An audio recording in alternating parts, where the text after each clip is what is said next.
Bab 634, Pembersihan. Puluhan kilometer dari sana, di puncak sebuah gedung, seorang pria berjubah hitam melihat ke arah Agam dan bergumam. Penguasa neraka yang agung, tidak disangka klan Tama bisa menghasilkan orang sehebat itu. Sayangnya, anak seorang pengkhianat tidak akan pernah bisa memasuki silsilah klan Tama. Karena dia tidak bisa masuk silsilah, dia adalah orang luar dan harus dibunuh. Duar. Langit tiba-tiba diselimuti awan gelap, disertai sekelebat guntur. Pria berjubah hitam segera menarik kembali auranya, awan petir itu berangsur-angsur menghilang setelah waktu yang lama. Sebab dan akibat Provinsi Es sudah pulih, jadi tidak bisa tinggal lama di sini. Tapi, di luar tempat ini, dia bukan penguasa neraka yang agung, hanya seorang alam langit tingkat 4 biasa. Pria berjubah hitam itu mencibir. Dia pun menuruni tangga dengan hati-hati. Di Provinsi Es, yang tidak ingin dihakimi hanya bisa menyembunyikan diri. Pemindahan jiwa atau menutup kekuatan spiritual adalah cara yang baik. Untung saja aku tidak langsung ke sana, kalau tidak. Fikri dan dua rekannya berdiri puluhan kilometer dari sana dan melihat kekuatan yang tersisa di langit. Ekspresi mereka menjadi makin suram. Awalnya, mereka bertiga ingin langsung maju, tetapi ada perubahan dari pihak keluarga mereka dan tidak dapat mengirimkan dukungan yang lebih kuat, jadi mereka memilih untuk menunggu dan mengamati. Langkah kecil ini akhirnya menyelamatkan mereka bertiga. Meskipun mereka tidak menyaksikan adegan itu secara langsung, mereka dapat dengan jelas menangkap akibat dari penyebaran medan perang. Hampir 100 ahli seni bela diri kuno di tahap kekuatan besar alam langit tewas satu demi satu dalam 2 jam. Mereka sama sekali tidak berani memikirkan adegan seperti itu. Siapa yang bilang Provinsi Es adalah tanah terbengkalai? Sialan. Lari, cepat lari, jangan pernah datang ke tempat menakutkan ini lagi seumur hidup. Sudah berakhir. Mau minta keluarga kirim orang yang kuat untuk memeriksa? Apa-apaan? Bahkan setan perang selatan dan yang lainnya telah tewas. Apa kamu mau membunuh semua orang di klan? Tempat ini terlalu aneh. Ayo kita tinggalkan tempat ini. Tunggu, kenapa aku tidak bisa merasakan kekuatan spiritual lagi? Kenapa cuaca yang cerah tiba-tiba bergemuruh? Tidak. Duar. Pasukan luar yang tersebar di seluruh Provinsi Es jadi ketakutan. Mereka tidak tahu bagaimana cara menyembunyikan diri. Untuk pergi secepat mungkin, mereka pun dengan sembrono melepaskan kekuatan spiritual mereka. Namun, mereka malah dihakimi sebelum bisa melarikan diri dari Provinsi Es. Awan petir berkumpul, mereka yang terpapar semuanya terbunuh oleh petir. Jika mereka jatuh ke neraka dan menerima putusan. Cuaca di seluruh bagian Provinsi Es hari itu adalah yang paling tidak stabil dalam 100 tahun terakhir. Pada awalnya, langit masih tampak cerah. Dalam sekejap, ada awan gelap, kilat dan guntur. Orang-orang pun terus-menerus mati dalam guntur itu. Selain Fikri dan orang lain yang telah lolos dari persidangan sebelumnya, mereka yang telah masuk ke Provinsi Es semuanya dihakimi. Setelah itu, ada hujan badai di seluruh provinsi yang berlangsung selama sehari semalam, membasuh kejahatan di Provinsi Es. Klan Korben di kaki Gunung Rajawi. Sebuah giok jiwa di atas meja hancur tanpa alasan. Tetua Rosni tidak memedulikannya. Namun, giok jiwa yang tersisa semuanya ikut hancur. Tetua Rosni membuka mata dan tidak bisa menyembunyikan keterkejutannya. Pasukan Dewa Malam yang dia utus telah musnah. Bahkan Kapten Honggo pun tidak mampu bertahan. Apa sebenarnya yang terjadi pada mereka di Provinsi Es? Sebelum Tetua Rosni bisa tenang, gelombang jiwa menyelimuti mereka. Kabinet telah memerintahkan agar para tetua berkumpul di Aula Tungku Hijau. Tidak boleh ada kesalahan apapun. 50 tahun telah berlalu sejak pertemuan terakhir di Aula Tungku Hijau, di mana mereka bersaing dengan klan tersembunyi untuk mendapatkan fragmen jejak Patuna. Kamu bunuh cucuku dan hancurkan pasukan Dewa Malam. Baiklah, aku pasti akan membunuhmu dan mengirimmu ke neraka. Tetua Rosni bergumam dengan marah, sebuah kekuatan yang mengerikan melesat dengan panjang 100 meter dan menghilang di detik berikutnya. Keluarga Budiono. Di Aula Tungku Hijau terdapat semua ahli seni bela diri kuno yang kuat di klan, yang terlemah pun merupakan alam langit tingkat 5. Pada saat ini, mereka sedang melihat batu giok jiwa yang hancur di dalam kotak, wajah mereka menjadi makin suram. Hari itu adalah hari pertunangan Fajar yang seharusnya merupakan hari yang bahagia. Tidak hanya bisa menjalin kerja sama dengan klan besar lainnya, tetapi juga kita bisa mendapatkan darah asal dari Dewi Pembunuh. Meskipun mereka tahu bahwa tidak akan berjalan dengan mulus, mereka tidak menyangka akan mendapatkan hasil seperti itu. Tristan Budiono telah mati. Yang tidak dapat diterima oleh mereka adalah bukan hanya Tristan Budiono, tetapi ahli seni bela diri kuno yang dikirim oleh kekuatan lain juga mati semuanya. Orang yang melakukannya adalah seorang pemuda yang belum pernah mereka dengar sama sekali. Fajar Budiono. Seorang lelaki tua di kursi utama berkata dengan tenang. Apa yang kamu katakan itu benar? Orang tersebut adalah wakil kepala keluarga Budiono yang bernama Jeremy. Kakek kedua, saya tidak akan pernah berani berbohong. Benar, orang itu namanya Agam. Saya tidak tahu obat apa yang dia minum, tapi dia bisa mengubah dirinya menjadi raja penguasa neraka. Kepala keluarga Tristan, setan perang selatan, dan lainnya dihakimi olehnya. Fajar menjelaskan sambil menggigil. Pengadilan raja penguasa neraka? Lelucon, kekuatan 9 alam telah ada selama ratusan tahun, 36 klan tersembunyi telah meneruskan aturan yang tidak berubah selama ribuan tahun. Mengapa dia harus mengubahnya? Berani-beraninya menghakimi kami. Tercela sekali orang itu. Dia memprovokasi 9 alam, memang sepantasnya mati. Para tetua mengamuk. Mengembalikan sebab dan akibat dan memperbaiki ketidakadilan. Langkah Agam melanggar kepentingan mereka dan menantang posisi mereka, tidak bisa diampuni. Kakek kedua, ketika saya melarikan diri, dia masih sangat lemah. Saya sarankan untuk segera utus seseorang untuk membunuhnya supaya tidak ada masalah di masa depan. Tatapan Fajar penuh dengan kekejaman. Sekarang dia telah kembali ke kediaman keluarga Budiono, berarti dia sudah aman. Segala kecemburuan serta pikiran jahat tumbuh di dalam hatinya lagi. Dia tidak bisa terima bahwa Agam telah menindasnya. Pada saat itu dia bahkan tidak berani untuk melihat ke arah Agam. Selama Agam belum mati, hidupnya tidak akan bisa tenang. Begitu Jeremy mengangkat tangannya, seluruh aula langsung terdiam. Lokasi keluarga Budiono sangat dekat dengan Provinsi S. Aku tahu sedikit informasi tentang pertempuran sebelumnya. Pemuda bernama Agam itu punya kekuatan penghakiman, dikombinasikan dengan kemampuannya sendiri dan pisau pembunuh dewa untuk menciptakan kemampuan yang disebut reinkarnasi pengadilan. Setiap ahli seni bela diri kuno yang menginjakan kaki di Provinsi S akan dihakimi olehnya kalau aura membunuhnya terlalu banyak. Kalau terus mengutus orang ke sana sekarang hanya akan meningkatkan jumlah kematian. Jeremy berkata perlahan sambil melihat ke arah Provinsi S. Matanya yang keruh memperlihatkan sedikit jejak cahaya. Selain itu, sepertinya dia mendapat suatu info lagi. Meskipun hanya ada sesaat, lokasi keluarga Budiono terlalu dekat dengan Provinsi S. Jarak lurus dari Jeremy ke sana hanya sekitar 300 hingga 400 km, yang mudah dijangkau oleh Jeremy. Dia menemukan sesuatu yang tidak disadari orang lain. Seperti fragmen jejak patuna. Reinkarnasi pengadilan tertinggi. Mereka mengulang istilah aneh ini berulang kali, semua orang merasa bingung. Seolah-olah ada pedang keadilan yang tergantung di atas kepala. Mereka semua khawatir dengan penghakiman yang akan datang ke mereka kapan saja. Keluarga Budiono terlalu dekat dengan Provinsi S. Kalau kita tidak menemukan cara untuk menyelesaikannya, keluarga Budiono tidak akan bisa tenang. Jeremy menggenggam jari-jarinya di meja 8 keabadian. Matanya berkedip dengan penuh kelicikan. Penguasa neraka yang agung. Wakil kepala keluarga, ada kabar dari klan Wanara, klan Lembah Tawang dan klan lainnya.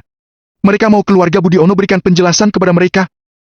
Seorang pelayan buru-buru menerobos masuk dan berkata dengan suara gemetar. Penjelasan? Mereka sendiri yang kemampuannya jelek, apa yang perlu dijelaskan? Seorang lelaki tua di kursi kedua berkata dengan ekspresi dingin. Pria tersebut adalah kakek Fajar, yang merupakan saudara Jeremy, Jenry Budiono. Cucunya telah menderita, tentu saja dia sangat kesal. Andai saja dia yang berkuasa, dia pasti akan memimpin keluarga Budiono untuk membunuh pelakunya. Mereka juga harus tahu apa yang terjadi di Provinsi S. Mereka tidak berani mengutus orang untuk membalas dendam tanpa otorisasi. Karena tidak punya tempat untuk melampiaskan amarah mereka, mereka hanya bisa ke sini dan menemui kita. Jeremy tersenyum dengan ekspresi dingin dan melambaikan tangannya. Katakan pada mereka bahwa keluarga Budiono mengungkapkan belasungkawa atas kematian setan perang selatan, petapa Sina, dan lainnya. Sebagai kompensasi, aku bersedia membagikan sebuah informasi kepada mereka. Katakan! Di ruang aula terdengar suara beberapa orang. Retakan ruang muncul begitu saja dan bayangan beberapa orang muncul satu demi satu. Mereka semua adalah petinggi dari klan tersembunyi seperti klan Wanara, klan Lembah Tawang, dan klan Jurang Kekal. Aura menakutkan menyelimuti semua orang di aula. Bahkan seorang ahli alam langit tingkat 8 pun harus bertekuk lutut, tidak berani lancang sedikit pun. Bab 635, Keluarga Pambudi dalam pelarian. Jeremy memicingkan mata dan berkata, tampaknya semua orang tidak sabar untuk mendengarkan kabar itu. Aku rasa kalian pasti akan sangat tertarik dengan berita ini. Maksud kamu tali abadi atau pisau pembunuh dewa? Hehe, barang-barang itu memang bagus. Tampaknya yang bisa membuat kalian tertarik cuma satu hal. Maksudmu? Fragmen jejak patuna. Agam sangat kuat, dia telah menduduki Provinsi S, bahkan keluarga Budiono pun tidak bisa menggoyahkannya. Kalau ingin menyingkirkan ancaman besar ini, mereka harus bersatu dengan kekuatan lain untuk menekannya. Mendengar informasi ini, suasana hati semua orang berubah drastis, terutama dari celah yang tadi tiba-tiba muncul. Katakan lebih lanjut. Orang di dalam celah itu terdengar tidak tenang. Jeremy tersenyum dan mengangguk, lalu menghilang dari tempatnya. Saat celah ruang menjadi tenang, tekanan yang menyelimuti seluruh aula pun menghilang. Semua orang mengembuskan napas lega, lalu saling memandang, wajah mereka penuh kengerian. Fragmen jejak Patuna. Jangan-jangan orang yang bernama Agam itu memiliki fragmen jejak Patuna? Fajar tampak kebingungan. Meskipun dia memiliki status yang cukup tinggi dalam keluarga Budiono, dia terbiasa hidup sesuka hatinya dan tidak peduli dengan hal seperti ini. Kakek, apa kakek kedua akan membantuku balas dendam? Fajar melihat keributan para tetua dan bangkit, lalu dia berjalan ke arah Jenli. Jangan khawatir.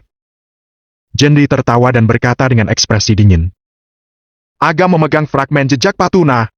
Walaupun keluarga Budiono tidak membunuhnya, klan lain tidak akan melepaskannya. Dalam waktu kurang dari setengah bulan, kamu akan melihat mayatnya. Fajar sangat gembira. Apakah keluarga Budiono akan bergabung dengan klan tersembunyi lainnya? Dengan cara ini, walaupun Agam memiliki banyak teknik hebat dan 9 nyawa, dia benar-benar seorang raja penguasa neraka. Dia pasti akan mati.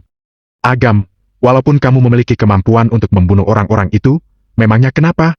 Semua itu hanya perjuangan sia-sia. Pada akhirnya, kamu tetap tidak bisa melawanku. Di sebuah bus besar menuju perbatasan Provinsi S. Nyonya Miati, Jaya, Cahya, dan anggota keluarga Pambudi lainnya duduk di dalam bus tersebut. Mereka semua membawa tas besar dan kabur. Apa semuanya sudah diambil dari rumah? Nyonya Miati bersandar pada kruknya dan menatap Jaya. Tadi terlalu buru-buru. Saya hanya membawa beberapa barang berharga pribadi. Sebagian besar bisnis dan properti keluarga tertinggal di kota Primadona. Ujar Jaya setelah berpikir sejenak. Berapa kerugiannya? Nyonya Miati bertanya dengan suara bergetar. Seperti yang Anda tahu, Provinsi S penuh dengan orang-orang yang mendukung Agam. Proyek-proyek yang telah kita investasikan hampir semuanya sia-sia. Bisa dikatakan bahwa kita tidak punya banyak uang yang tersisa. Kata Jaya dengan senyum masam. Wajah seluruh keluarga Pambudi menjadi pucat pasi. Mereka pernah mengira bahwa keluarga Pambudi akan menjadi keluarga kuat terbaru di Provinsi S. Mereka bahkan sudah merencanakan apa saja yang akan mereka beli dengan semua uang mereka. Namun, hanya dalam setengah hari, Agam telah menjatuhkan mereka kembali ke bentuk aslinya. Sekarang mereka bahkan tidak sebagus sebelumnya, sekadar untuk makan dan kebutuhan sehari-hari pun akan menjadi masalah. Kalau bukan karena Agam, mana mungkin kita bisa menjadi menyedihkan seperti ini? Laila mengutuk dengan tatapan tajam. Dia mengira dia akan mendapatkan keuntungan besar setelah tidur dengan Fajar. Dia tidak pernah membayangkan akan terjadi hal seperti ini. Fajar malah langsung meninggalkannya dan melarikan diri. Bukan hanya tidak mendapatkan apa-apa, tetapi dia malah harus melarikan diri kemana-mana. Ekspresi Nyonya Miati tampak sangat gundah. Keluarga Pambudi hancur di tangannya, bagaimana dia harus menghadapi leluhur saat dia mati nanti? Nyonya Miati tidak punya tempat untuk melampiaskan amarahnya, jadi dia kembali memarahi Cahya dan Hardi. Kalian berdua bajingan yang tidak berguna. Kalau bukan karena anak perempuan kalian yang memalukan itu, keadaan keluarga Pambudi mana mungkin menyedihkan seperti ini?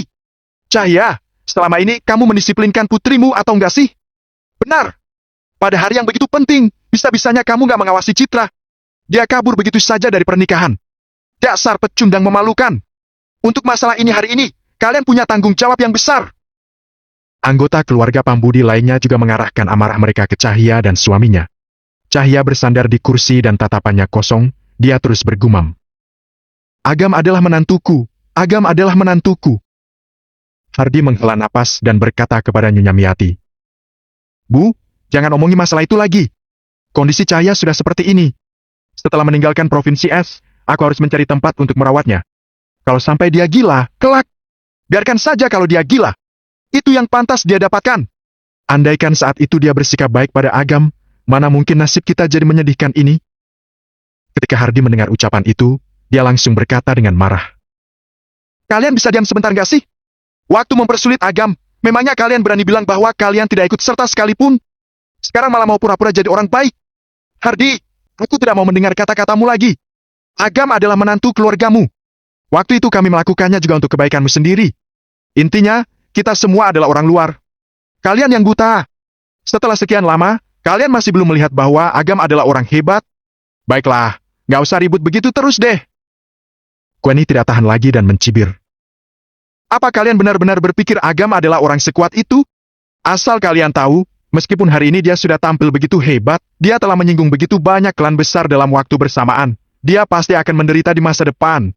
Aku yakin 10 hari atau setengah bulan lagi, kita bisa kembali ke sini.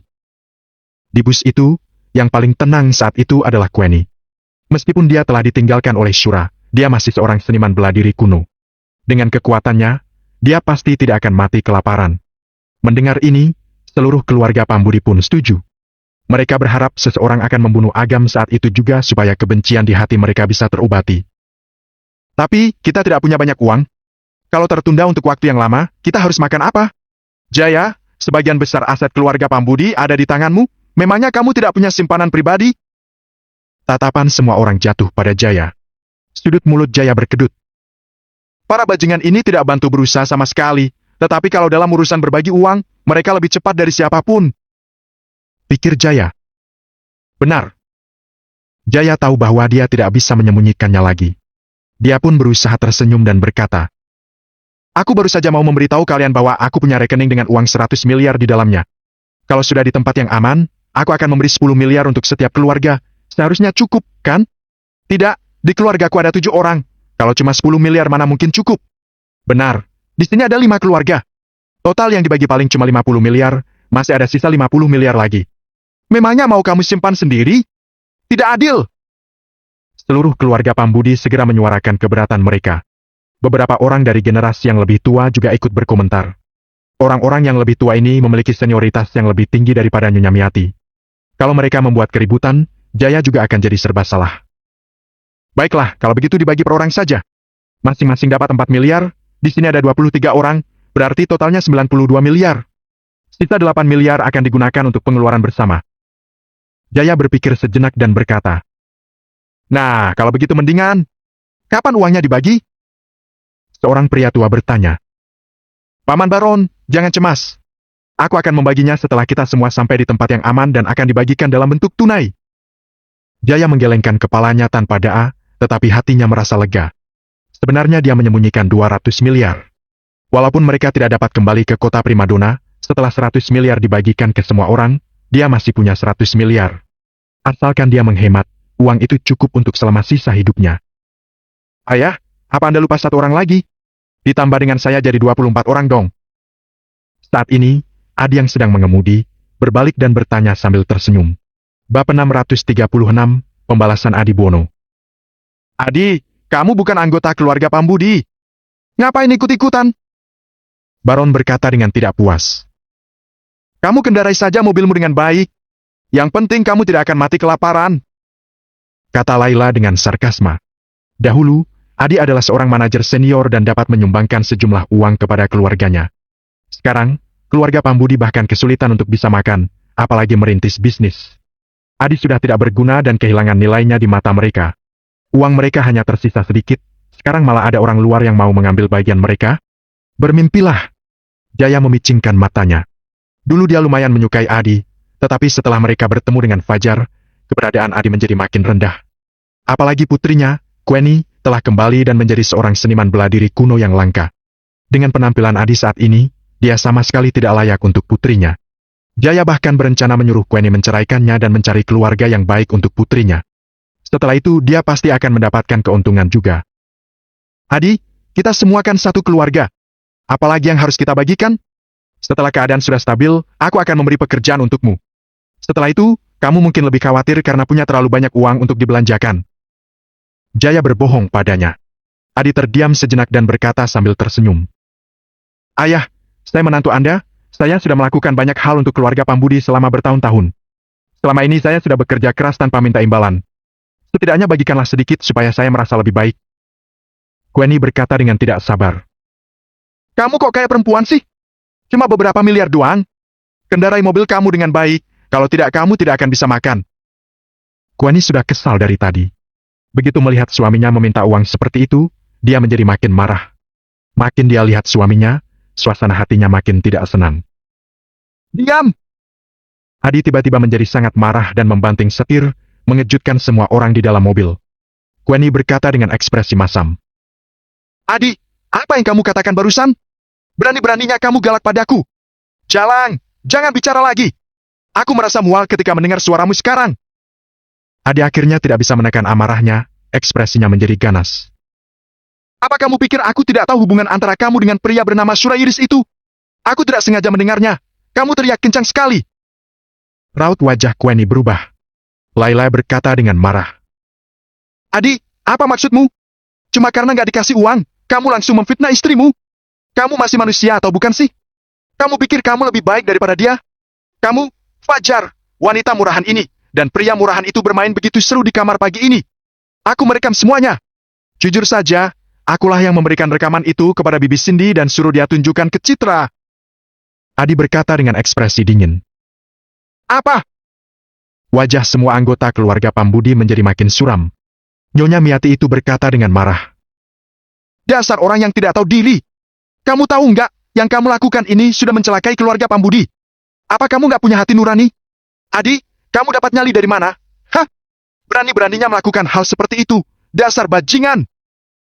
Jaya membentak sambil gemetaran. Haha.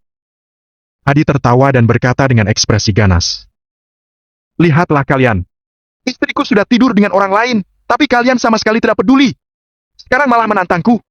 Kalian tahu malu atau enggak sih? Nyonya Miati berkata dengan ekspresi dingin.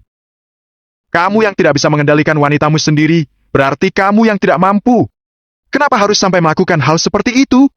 Apa kamu tidak ingat selama ini keluarga Pambudi sudah memberimu makan dan tempat tinggal? Lagi-lagi kalimat itu, aku sudah bosan dengarnya. Keluarga Pambudi selalu yang paling baik, semua yang kalian lakukan benar. Orang luar semuanya bajingan dan pecundang, benar kan? Adi tertawa kembali dengan tergesa-gesa. Aku akhirnya bisa memahami perasaan Agam sekarang. Dia dulunya juga seorang menantu di keluarga ini. Di saat dia kehilangan nilai gunanya, kalian langsung membuangnya bagaikan sampah. Jujur saja, aku sangat mengaguminya. Dia tidak melakukan apapun kepada kalian semua demi Citra. Karakter dan pikiranku jauh lebih rendah darinya. Kalau aku punya 1/10 dari keahliannya, aku pasti akan menghancurkan kalian semua. Sudah cukup bicaranya. Jaya menghardik dan berkata dengan ekspresi dingin. Apa menurutmu Agam akan melepaskanmu kalau kamu kembali sekarang? Bukankah kamu sama seperti kami dan hanya bisa melarikan diri? Satu-satunya perbedaan yang sangat jelas adalah kamu hanya bisa terus menjadi pecundang. Kalau meninggalkan keluarga Pambudi, memangnya kamu bisa apa?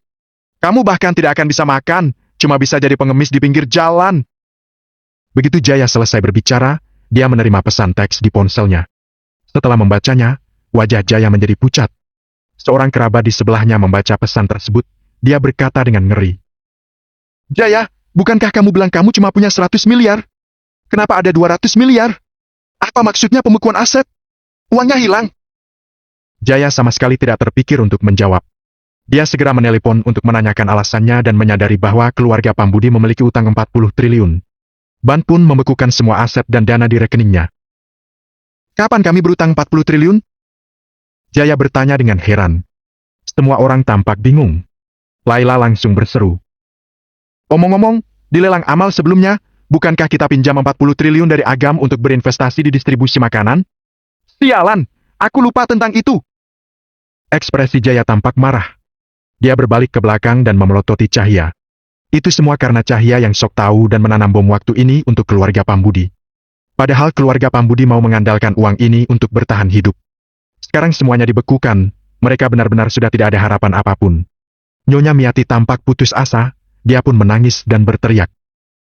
Ya ampun, kenapa bisa sampai begini? Kenapa keluarga kita didorong ke jalan buntu? Hahaha, bagus sekali. Adi tertawa penuh semangat sambil berkata. Aku senang sekali melihat nasib kalian seperti ini.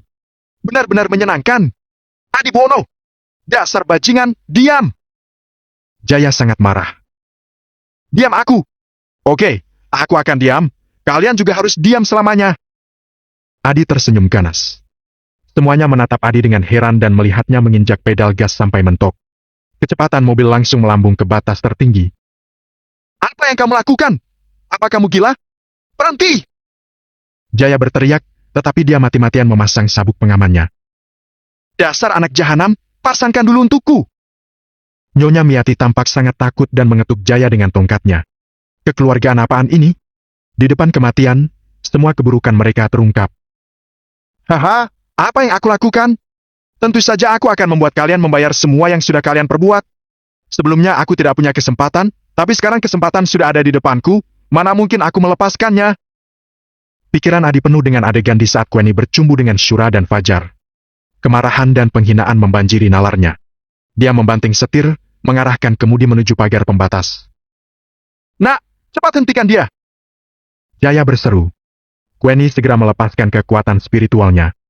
Saat dia hendak memaksa mobil berhenti, sebuah kekuatan khusus tiba-tiba keluar begitu saja dan membungkusnya. Kekuatan spiritual yang dia lepaskan langsung musnah dan dia berubah menjadi cacat dalam sekejap. Ah! Bus itu pun akhirnya menabrak pagar pembatas di tengah jeritan putus asa keluarga Pambudi. Bus terbalik, di dalamnya penuh dengan pecahan kaca. Darah dan jeritan ada di mana-mana. Adegan tersebut sangat mengerikan. Bab 637, Konspirasi. Laila menggelengkan kepalanya dalam kekacauan. Setelah rasa takutnya mereda, dia mulai merasakan sakit yang menusuk di wajahnya. Melalui pecahan kaca, dia melihat wajahnya sudah tergores oleh banyak pecahan kaca. Wajahnya sudah tidak bisa dikenali dan benar-benar rusak. "Wajahku! Wajahku!" Laila berteriak sedih sambil menutupi wajahnya. Dia menghargai wajahnya lebih dari nyawanya. Sekarang dia cacat, dia tidak akan bisa menemui siapapun dengan wajah ini selama sisa hidupnya. Pria mana lagi yang menginginkannya? Tiba-tiba, dari sudut matanya yang masih panik, dia melihat adegan mengerikan yang tidak akan pernah dia lupakan dalam hidupnya. Pecahan kaca memotong leher Jaya seperti pisau. Kepala dan tubuh Jaya hampir terpisah, darah terus merembes keluar. Karena tenggorokan terputus, tubuhnya terus kejang, dan matanya pun berkaca-kaca dengan penuh keputusasaan. "Ayo cepat bantu aku. Kakiku sakit sekali. Mataku sudah buta." Kaki Nyonya Miati terlipat 180 derajat, benar-benar sudah patah. Yang lebih menakutkan adalah kedua bola mata wanita tua itu tertutup pecahan kaca yang tebal, darah hitam terus mengalir keluar dari rongga matanya. Walaupun ada dokter ilahi yang datang menolongnya, dia tetap akan buta seumur hidup. Nyonya Miati mencoba menutupi mata dengan tangannya yang gemetaran, tetapi dia hanya merasakan rasa sakit yang menyayat hati dan membuatnya berteriak keras. Nyonya Miati itu buta sepanjang hidupnya, sekarang dia akhirnya mendapatkan apa yang dia inginkan. Adapun Queenie, dia terbaring di genangan darahnya sendiri dengan tongkat besi yang tertancap dari bagian bawah tubuh dan menembus ke perutnya. Meskipun dia masih bernapas, pusat energinya telah hancur dan fisiknya sudah cacat. Dia akan menghabiskan sisa hidupnya di tempat tidur dan dipandang rendah oleh semua orang di dunia. Tempat duduk Cahya dan Hardi ada di bagian belakang. Selain itu, Hardi memasang sabuk pengaman tepat waktu pada dirinya dan Cahya. Jadi, meskipun mereka terluka, mereka tidak akan cacat. "Istriku, kamu tidak apa-apa, kan?" Hardi mengulurkan tangannya yang berlumuran darah, hendak menyentuh wajah Cahya. "Jangan sentuh aku!" Cahya menepisnya dan menyeringai. "Menantuku adalah seorang dokter ilahi, dia akan menyelamatkanku, Agam adalah menantuku." Kecelakaan ini tampaknya telah membuat Cahya sepenuhnya menjadi gila. Hardi melihat adegan menyedihkan di seluruh bus, telinganya dipenuhi ratapan dari semua kerabat yang kesakitan. Dia melihat ke langit dan berkata dalam kesedihannya, "Ini akibat dari perbuatan jahat kami, ini karma." Klang, klang. Jaya yang sedang sekarat, mendengar suara itu dan ekspresinya penuh dengan ketakutan. Pada akhirnya, tubuhnya sedikit bergetar dan memiringkan kepalanya. Dia mati lemas dan benar-benar meninggal dunia. Ada 23 orang di keluarga Pambudi, dan hanya Jaya yang meninggal. Meskipun orang-orang lainnya masih hidup, ada yang terluka parah, cacat, dan sudah gila. Mereka akan menghabiskan sisa hidup mereka dengan penuh penyiksaan dan rasa sakit yang tak ada habisnya. Adapun Adibuono, dia tidak terlihat di kursi pengemudi yang sudah rusak itu. Tidak ada yang tahu dan tidak ada yang peduli kemana dia pergi. Jiwa Jaya dipisahkan dan dipandu oleh suara rantai tulang. Jiwanya terus jatuh, melewati satu persatu penghalang dan akhirnya tiba di dunia lain. Tempat tersebut tanpa batas. Langit dan kedua sisi tampak gelap dan kosong, hanya ada jalanan selebar 2 meter yang membentang sampai ujung. Jalan itu penuh dengan jiwa-jiwa seperti dia, tanpa pikiran atau kesadaran sedikit pun, secara naluriah berjalan maju di sepanjang jalan itu. Di jalan menuju neraka, waktu dan ruang telah kehilangan maknanya. Setelah berjalan untuk waktu yang tidak diketahui, Jaya melewati gerbang giok putih yang menjulang tinggi dengan tertulis di atasnya gerbang neraka.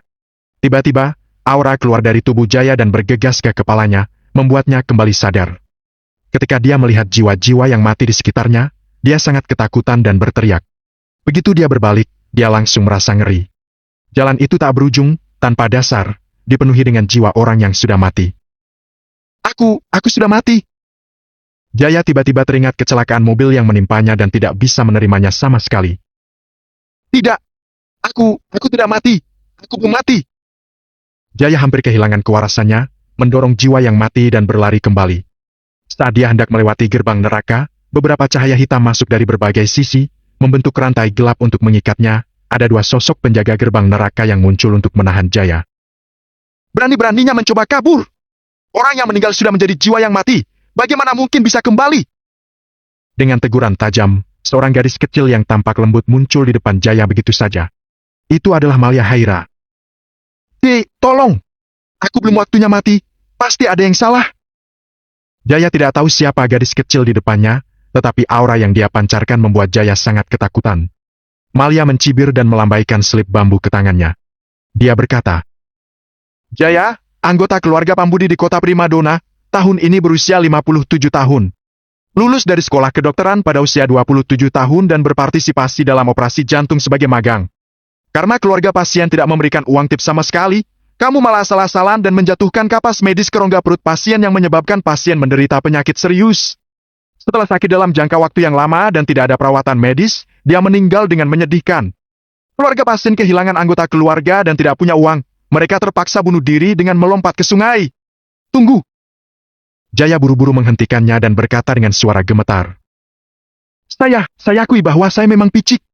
Saya bersalah atas kematian pasien, tetapi apa hubungan bunuh diri keluarganya dengan saya? Anggota keluarga pasien menghadapi jalan buntu karena kelalaianmu? Sebab akibat dari semua ini tentu saja akan dianggap karena kamu. Setelah mengatakan ini, Malia melambaikan tangannya, ada selip bambu lain yang jatuh ke tangannya dan dia berkata, pada usia 32 tahun, kamu mencuri jurnal dari muridmu dan membuat mereka menjadi gila. Di usia 33 tahun, kamu menggunakan kekuatanmu untuk memaksa dan memerkosa seorang mahasiswi berusia 23 tahun yang baru saja lulus dan menyebabkan kecacatan permanen. Di usia 35 tahun, kamu dibacakan satu persatu semua kejahatan yang dilakukan oleh Jaya seumur hidupnya. Jaya jatuh lemas di lantai dan tidak memiliki harapan untuk pergi dari sana. Dia berkata dengan suara gemetar, apa hukuman yang akan aku terima? Ini bukan hal yang bisa aku putuskan. Tapi, aku bisa beritahu, kejahatanmu didasari dengan kesombongan, kecemburuan, keserakahan, dan nafsu jahat. Perbuatan yang kamu lakukan itu sangat keji. Kamu akan dilahirkan kembali sebagai binatang dan dihukum berat setidaknya selama 10 kehidupan. Binatang? Tidak. Aku tidak mau jadi binatang. Aku mohon, tolong kasihani aku. Aku tidak mau jadi binatang. Jaya berlutut dan bersujud dengan keputusasaan di seluruh wajahnya. Malia tampak acuh tak acuh. Saat dia hendak membawa Jaya pergi, terdengar sebuah suara yang berkata, serahkan dia padaku. Dalam sekejap, seorang pria paruh baya mengembun dan muncul di hadapan mereka. Malia agak membungkuk untuk memberi salam dan berkata, Tuan Galang, orang ini punya garis keturunan Dewi Pembunuh. Meskipun sangat tipis, dia memang keturunannya. Dia harus melalui persidangan khusus. Kata Galang dengan samar. Dewi Pembunuh. Jiwa orang mati biasanya perlu berjalan ke jembatan Ija untuk mendapatkan kembali kesadaran mereka. Pantas saja dia langsung pulih begitu memasuki gerbang neraka. Malia bergumam pada dirinya sendiri dan berkata dengan cemas. Tapi, tuanku, orang ini dihakimi secara pribadi oleh Raja Penguasa Neraka. Kalau ada yang salah, aku akan menanganinya. Memangnya bakal ada kesalahan apa? Galang berkata dengan ringan, nadanya teguh dan memerintahkan. Ada sekelompok orang dari luar kekuatan di kota lain yang sudah dihakimi di Provinsi S. Segera jalankan prosedur penyerahan dengan pejabat dunia akhirat luar. Baik? Malia mengangguk. Ketika Malia pergi, Galang melambaikan tangannya dan mengisyaratkan kepada dua penjaga gerbang neraka untuk membawa Jaya ke dalam. Tuanku, saya tidak mau jadi binatang. Tolong lepaskan saya. Saya akan memberikan apapun yang Anda inginkan, asalkan saya tidak dilahirkan menjadi binatang. Jaya meratap. Galang seolah-olah tidak mendengarnya. Setelah berjalan agak lama, Jaya dibawa ke sebuah aula, dikelilingi oleh banyak tulisan yang rapat. Di ujung aula ada sebuah gerbang dengan tulisan Jalan Reinkarnasi. Melihat ini, kaki Jaya langsung lemas dan dia berlutut sambil menangis. Tuan, bukannya harus minum ramuan penghapus ingatan dulu? Apa Anda mau saya reinkarnasi sambil membawa ingatan? Saya tidak mau. Saya tidak ingin menyimpan semua ingatan ini dan menderita sakitnya dibantai untuk disajikan ke meja makan. Siapa bilang kamu akan jatuh ke jalur binatang? Galang sedikit tersenyum. Tuan Galang, Raja Penguasa Neraka sudah secara pribadi menghakiminya, kenapa Anda? Kedua penjaga gerbang neraka terkejut, sebelum mereka bisa menyelesaikan ucapannya, Galang memelototi mereka. Kedua penjaga itu langsung musnah. Jaya tampak tertegun dan agak bingung. Galang melemparkan sebuah papan kepada Jaya dan berkata, kartu reinkarnasimu. Pegang dengan baik, papan ini akan membantumu bereinkarnasi. Reinkarnasi? Aku tidak harus menjadi binatang lagi. Ada orang yang melindungimu. Kamu bisa bereinkarnasi menjadi anggota keluarga besar dengan kartu ini. Tentu saja, ini bukan reinkarnasi yang sebenarnya. Anggap saja sebagai pembangkitan jiwa yang sudah mati. Siapa yang menyelamatkan saya? Setelah kamu bereinkarnasi, kamu akan segera tahu. Galang menepuk telapak tangannya di Jiwa Jaya. Jiwa Jaya langsung terbang ke dalam jalan reinkarnasi. Saat dia masuk, Jaya buru-buru bertanya. Tuanku, aku akan bereinkarnasi ke keluarga besar mana? Salah satu keluarga medis kuno teratas, Alama, sekte Lawarnu. Bab 638, ada pengkhianat. Agam meminta Hypno menangani segalanya dan kembali ke Villa Nomor 1 di kota Primadona sesegera mungkin. Begitu Kirana melihat Agam kembali dengan selamat, dia memeluk Agam dan menangis dengan menderita. Meskipun baru berlalu 1 hari, kakaknya sudah tampak lemah dan lesu, seolah-olah tidak tidur selama beberapa hari. Melihat kondisi kakaknya, Agam merasa sedih dan bersalah. Dia diam-diam mengaplikasikan jarum akupuntur untuk membiarkannya beristirahat dan tidur dengan tenang. Larut malam. Jamal datang berkunjung. Kami menemukan kecelakaan bus di bagian jalan raya untuk meninggalkan Provinsi S. Totalnya ada 23 orang. 1 meninggal dan sisanya terluka parah. Setelah diverifikasi berulang kali, dinyatakan bahwa orang-orang itu berasal dari keluarga Pambudi. Kecuali Adi Buwono, semua orang ada di sana. Omong-omong, kami sudah menganalisis melalui video pengawasan bahwa Adi Buwono yang melaju ke pagar pembatas yang menyebabkan kecelakaan itu. Agam menyalakan sebatang rokok.